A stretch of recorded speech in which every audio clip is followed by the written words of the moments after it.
আসসালামু আলাইকুম। নারীদের উদ্দেশ্যে একটা কথা বলবো। নারীরা খালি বলে আমার বাড়ি আমার বাড়ি, আসলেও কিন্তু নারীদের বাড়ি না, কেউ মাইন্ড করেন না।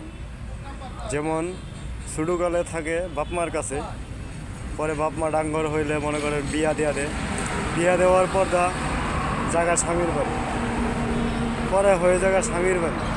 স্বামী যতদিন থাকে ততদিন তো পোলাপান নিয়া সন্তান নিয়া অনেক সুখে থাকে। যখন স্বামী না থাকে তখন আবার হয়ে যায় কি, ওর ছেলে থাকলে ওই ছেলের বাড়ি হয়ে যাবে, তখন ছেলেও ওকে দেখাশোনা করে। আসলে কিন্তু বাস্তবে কিন্তু নারীর বাড়ি হয় না। কিন্তু কথাটা কেউ মাইন্ড করবেন না, কিন্তু কথাটা বোঝার চেষ্টা করবেন যে আমি কি বলছি এবং কি বলতেছি।